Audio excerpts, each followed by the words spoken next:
Hi there, ladies and gentlemen. Welcome to another ICBA conversation, and I'm joined by a guy who's known me since I was just a whippersnapper at the local newspaper, Rich Coleman, multiple portfolio former cabinet minister, Langley East MLA.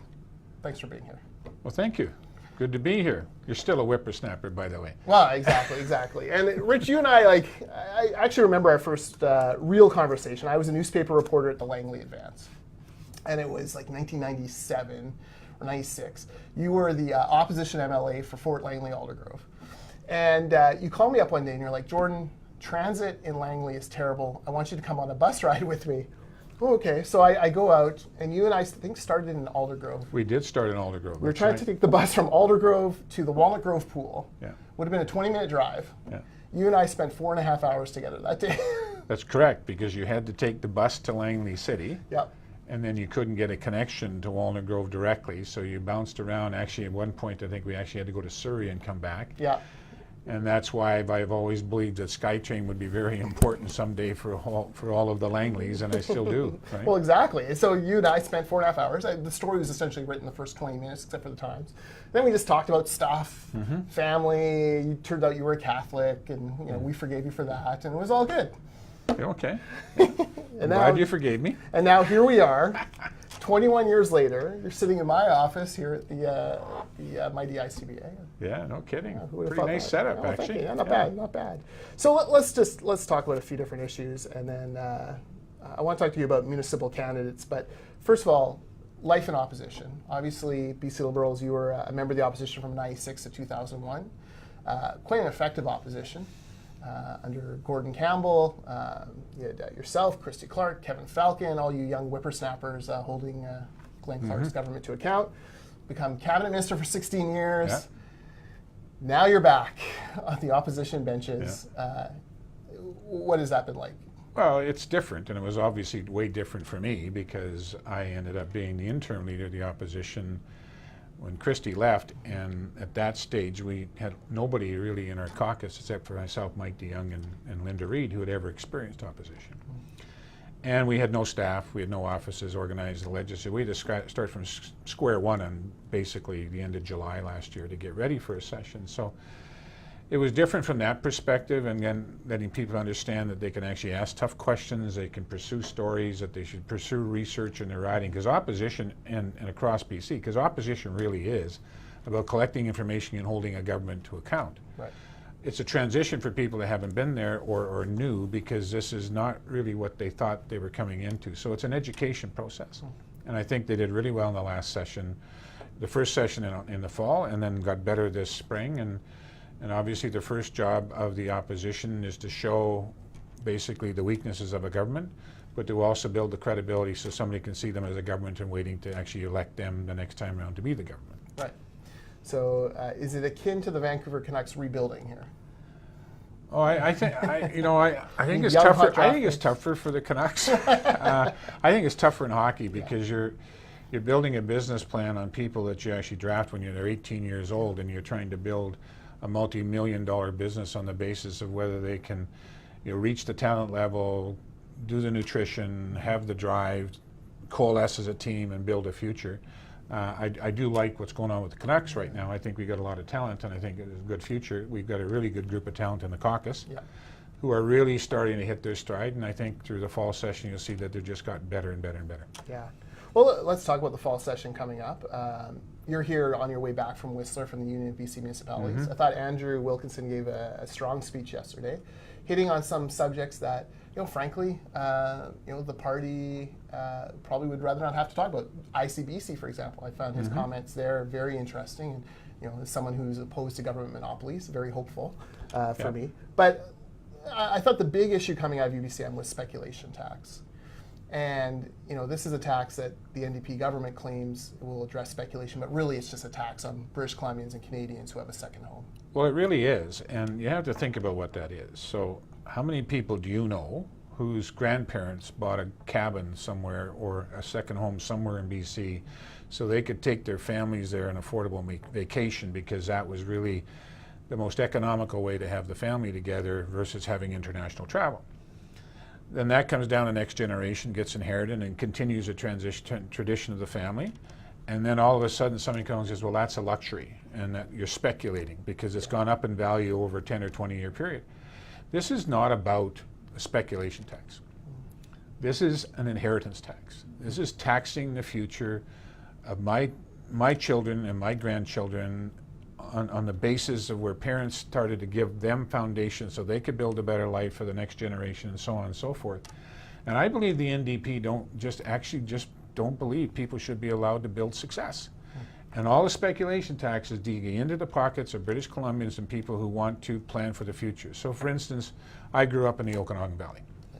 Let's say I had thought of buying a condo in the Okanagan that I could have for some part-time use in the summer, but really that might be the place I want to retire, which I won't be because my grandchildren are at the coast, but there's an example.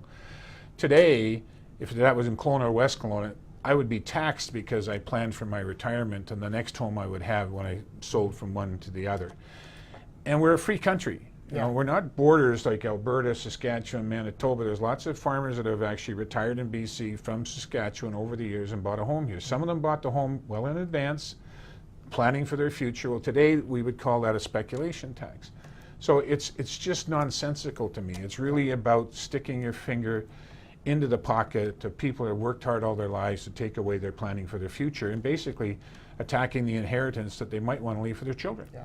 And like everyone thinks this is about like punishing Chip Wilson or someone like that. No, this is about punishing people we know, like Charlie and Diane Fox. Friends of ours who were both teachers, who bought a cottage a long time ago and have had it ever since, and now all of a sudden they're speculators. They're not one percenters, they're retired teachers. Like it doesn't make any sense. And phenomenal people who gave so much to our community. Charlie's a good example because he's also been in council in our community and very involved in service clubs in the community and things. Here's a guy that's given back all his life. Why should you be taxing him because he actually made a little investment a few years ago that they would be able to enjoy with their family and also in the future maybe leave to their own children? It is a terrible tax. I can tell you that our builders, in Kelowna, West Kelowna especially, and in Nanaimo, we have seen projects canceled. We have seen projects now, you know, if you have a choice of where to build a project, why would you build in West Kelowna when you can go to Peachland where somehow they're exempt from the tax even though they're on the border of West Kelowna? This is a terrible tax. The mayor said it best. Stu Young and Langford, the UBCM, strong comments against this tax. What is it about the NDP that is like? Why won't they recognize that this is problematic? I just don't think they understand the average person's life. The frustration is the example you just gave, because you know what they'll do. Everybody's afraid of it. It'll creep. So it's going to creep to Peachland. Then it'll creep to Penticton. Then it'll creep to Osoyoos. And north it'll go to Vernon. And on the island it'll start creeping up past Parksville into other areas of the island. Initially they had it on the sun, you know, on the Sunshine Coast and actually over on the Gulf Islands. Well, the Green Party have a member in Saanich North in the islands, and so it was pulled back. But it wasn't pulled back because they said, oh, we shouldn't have gone there, because they had their coalition partner was upset. This is just a nonsensical thing to do to people. And, you know, I don't understand it because I think we actually want people to move to British Columbia. I think you touched on one of the biggest things. There's been hundreds of millions of dollars worth of development building in Kelowna that have now lost jobs because they're pre-sales, which is very important for development. If you don't have your pre-sales, you don't get your financing from the bank. You have to be able to prove that the project is marketable to a certain number of sales. Well, when this happened, a whole bunch of pre-sales from across the country that thought they might want to come to Kelowna dried up. And so all of a sudden the projects are stopped. So we lost the jobs, we lost the investment, and we lost those people moving to BC. And you're a 16-year minister responsible for housing. The last thing we want to do in any of these communities is constrict supply. Well, this is what's happened though, and it's happening more and more with all the other things they've done, because what you're doing by what you're basically saying, don't build here. So they're not getting supply for affordability. You're not going to get other housing for affordability or rental because people say, I'm not making the investment. If you were going to make the investment in BC, now you'll make the investment somewhere else or some other area of BC, but you're not. But at the same time, the housing supply that you want to come onto the market isn't going to come on, so the prices will stay up. Absolutely. Let's talk about a couple other quick issues. So for 20 years, you've had a thank you barbecue for people in Langley and around. I've had many a delicious barbecue chicken at these events. My kids have essentially grown up with these events. Every year they'd be like, when's Rich Coleman's barbecue? Because he's going to have a bouncy castle. Never charged for it. It was not a fundraiser. It was just an opportunity to thank people in the community. And towards the last few years, like 600, 700, 800 people would turn out. This year, no barbecue, and it's because of these really kind of crazy election financing rules and unintended consequences. Yeah, I think it's an unintended consequence. What happened was money that was left over after the election was just determined to be in the new legislation as restricted funds. So you couldn't use them for promotion of a political party or fundraising. So they sit at the party, they can be used for debt, but very restricted in their use. So I was working to see how I could do the barbecue this year without touching restricted funds, which today is harder to raise and it's for election purposes, so you don't want to touch that piece. And because of the referendum, I just couldn't get a clear answer of how I could do this without finding myself having somebody knocking my door saying I broke election financing rules.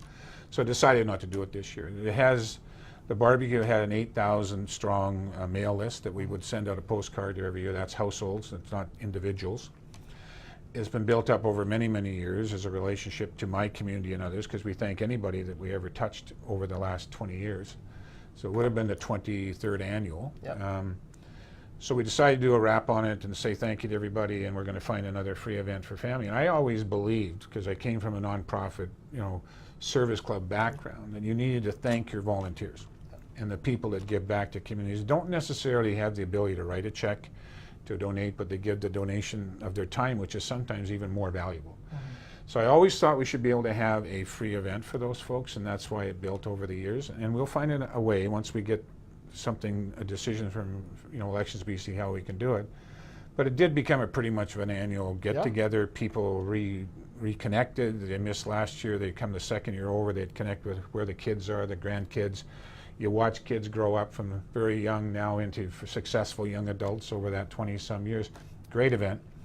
We'll find a solution, but there was an unintended consequences of the rules, because it was never an event, like you say, for raising money or everything else. It was always a speech given by the MLA or a guest speaker to say hello and what have you, but it was really about come enjoy yourself at the bouncy castle, face painting, scavenger hunt, piñata for the kids, and an opportunity to socialize for parents, and then very good chicken, quite frankly. Yeah, delicious. Henry's chicken, same chicken that's at the P&E we've had for a number of years. And but it changed when we changed the rules. We couldn't have somebody donate, for instance, the porta potties, or we couldn't have somebody donate, a piece of the meal unless it was an individual donation. So we had to work all that out.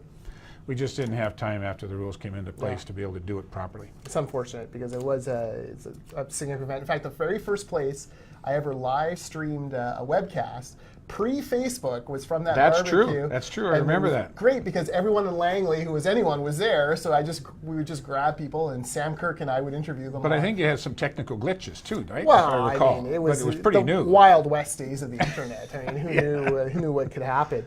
Yeah.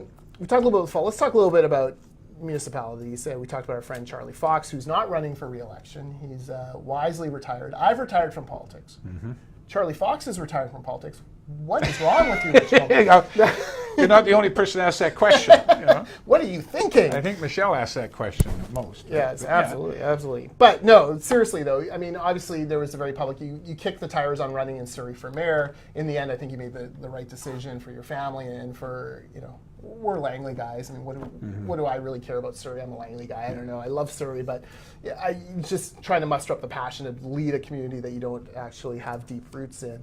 But that aside, everyone watching this will be headed to a poll in their municipality on October the 20th. They're going to vote for people.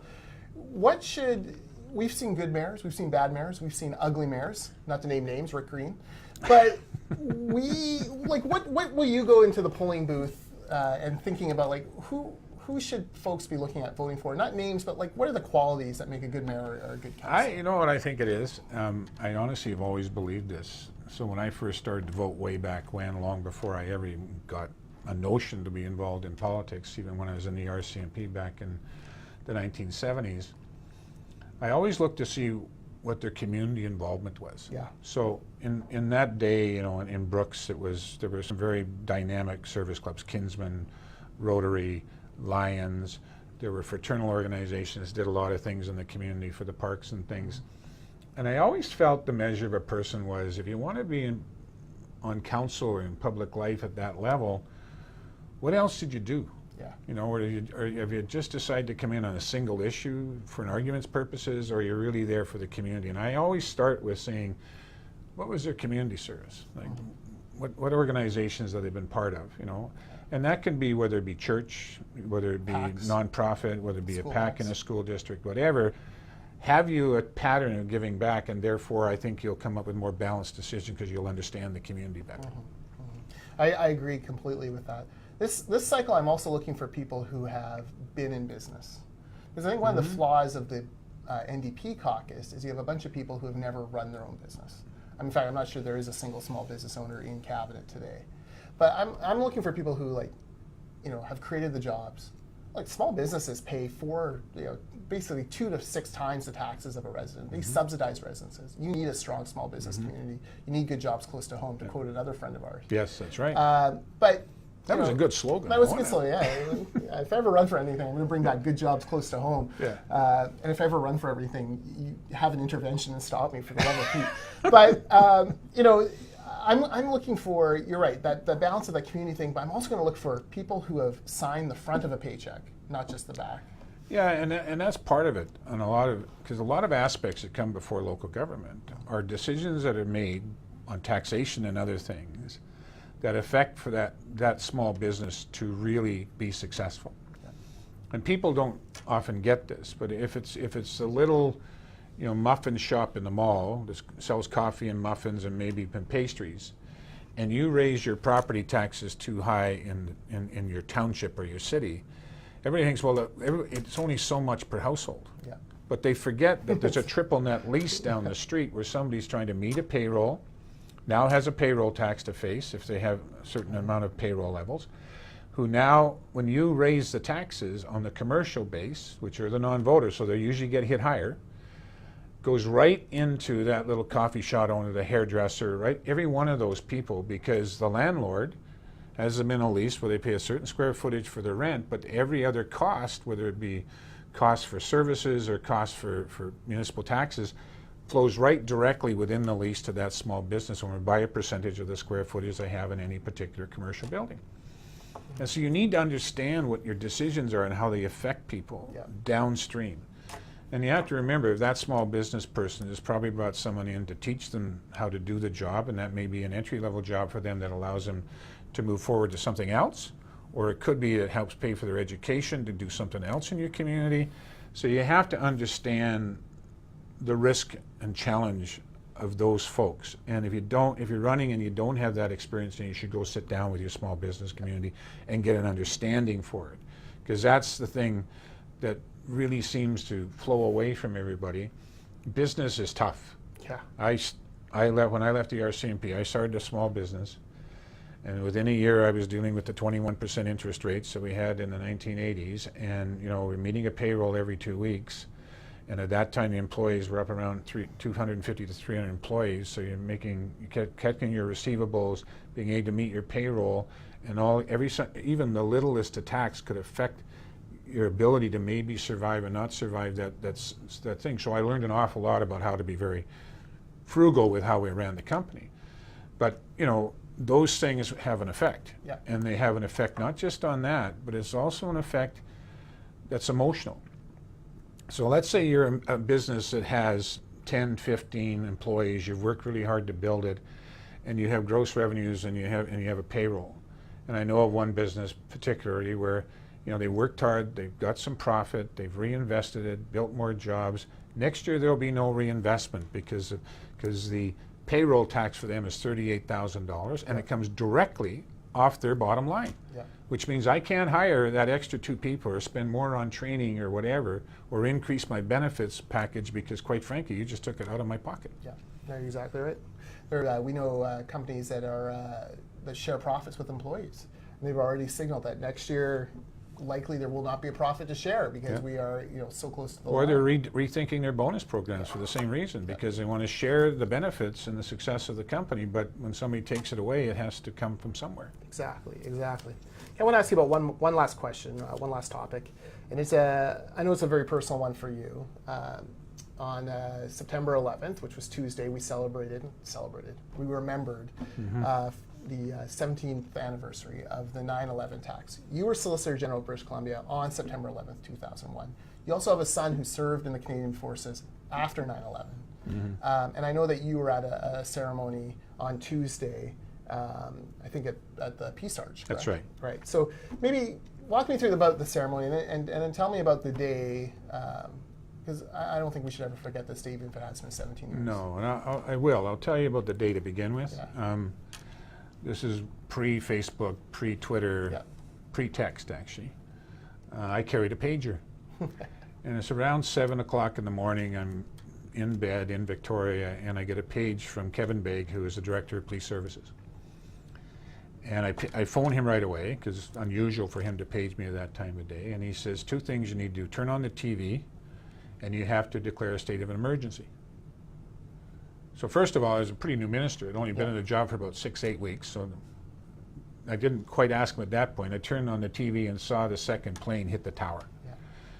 And I went, wow, like this is unbelievable. I never thought I'd see anything like this in my lifetime. And I thought of all the people there, and people I knew in New York, and people, and you saw the police officers and firemen and all the rest of it. And then Kevin explains to me the reason I've got to declare a state of emergency because airspace in the United States has been closed, and we have to send immediately. We did send police personnel to every resident of every employee of the U.S. consul in Vancouver. And then he told me we had over 6,000 people stuck in the air, heading to Vancouver, where we were going to be picking this up. So then we had to activate emergency social services. We had to take every motel between the airport, every vacant room from there to Chilliwack to back it up. We had 6,000 people landing. You had planes lined up. You had to have people that could basically process people. International flights and internal U.S. flights, but internal U.S. flights proved a different issue because a lot of people in the U.S. don't have passports, but they're landing on Canadian soil. How do we take care of them? We don't know how long the airspace is going to be taking. So all of this was taking place, and he explained the state of emergency. And I remember the one comment, I says, I can do that? Right? Yeah. I've got that power because I hadn't, been a minister very long. They did a phenomenal job here to deal with that. And but then I also, because of that and because of the personnel that were lost and the people lost at 9/11, and having been a police officer and a former reservist myself, I knew that people were emotionally affected by this. Our urban search and rescue team was ready to get on a Hercules plane and go into New Jersey to help with the search and rescue there, and they just couldn't handle the influx of support worldwide to be able to triage those people into a work pattern. But our guys were there ready to go at the airport to go to New York. So you go through that, and whenever 9/11 comes up, I try and go to a memorial. Right? So I've been at the one on the border a number of times this year. As I said, I was coming. They asked me to speak on behalf of Canada and British Columbia, which I was honored to do. But it's an amazing thing because you're sitting there and you're wondering, what did 9/11 do to affect a household or people that you might know?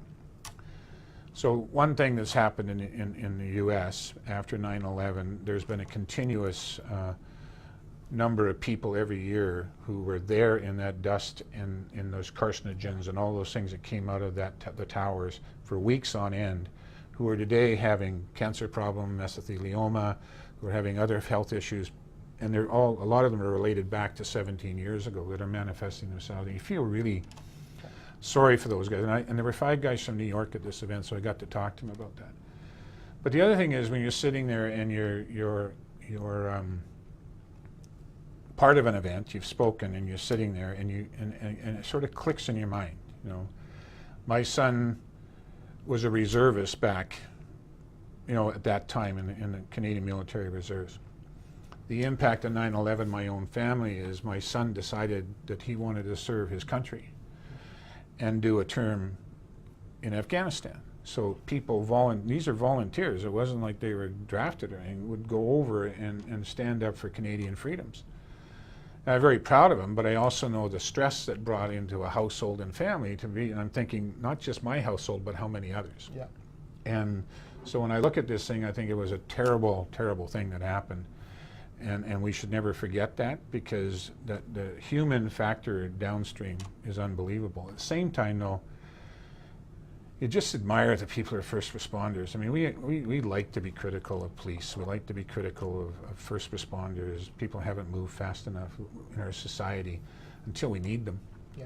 And then we're happy to have them. But, you know, people need to recognize that every day, whether it be Surrey or Langley or Vancouver or anywhere in Canada or anywhere in the world, there are people working shift work, going to work every day in either peacekeeping missions, ambulance and first responders to take care of people in health situations, police officers and firemen and these guys and first responders will put their lives at risk, whether they be fighting a fire or whether they're North Shore Search and Rescue.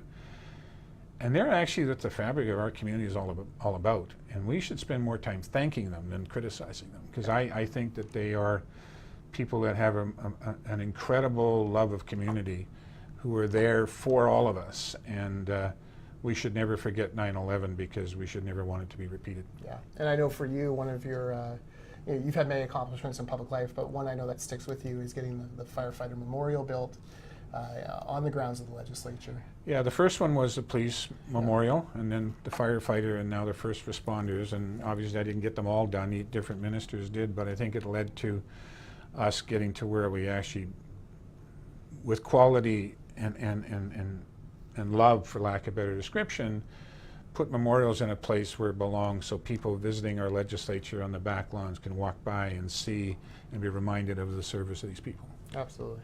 Rich Coleman, MLA for Langley East, at Coleman Country on Twitter. Your Twitter's been much better since you've not a minister anymore. You've been a little bit punchy. I'm a bit more active, but I'm also, you know, I mean, our new leader is encouraging us. Andrew's, you know, really good with, you know, helping us learn, and he brought some people on that are really good at teaching old dogs like me how to do social media. So a little bit more from me. I don't know if I'll ever be like you. Well, I mean, but, you know, who could be like me? Who could be like me? Certainly. No, let me ask you one more question about Andrew Wilkinson, because I hear from members sometimes, like Liberal Party members and other people, like, who is this guy? If there was one thing that you wish you could tell every voter in the province, one thing about Andrew Wilkinson, what would it be? I think they need to understand that he's like the rest of us. Now, he was a doctor in small communities, and he's also a lawyer, very smart, very well educated, and people kind of point to that. But you got to listen to him talk about his own kids and how important it is to leave something for them, and how important it is for we do that for everybody in British Columbia. He's pretty passionate about this province. I think that he's growing in as leadership. I mean, he just became the leader like 6 months ago, and every month and every week and every day I see growth. And I think that's part of what builds a leader. Mm-hmm. And the people around him are very strong with him. The caucus is strong, but you know, as you get to know people more and more and more, the more respect you build for them, and my respect for him keeps going up every day. Perfect. I hope Rich Coleman never retires. But if he ever does, we'll have an exit interview here, and I will grill you for an hour on all of the excruciating minutia of 20-something years. I'll give you as much time. The first hour might only be the first 5 years in opposition. That's right. I mean, we'll just go through it piece by piece. So watch for that 8-hour podcast, hopefully coming many years from now. Nobody's going to watch it. I think they'll watch it. Bob Mackin will watch it. Rich, thanks for being here. Appreciate it. My pleasure. At Coleman Country on Twitter, and we'll talk again soon.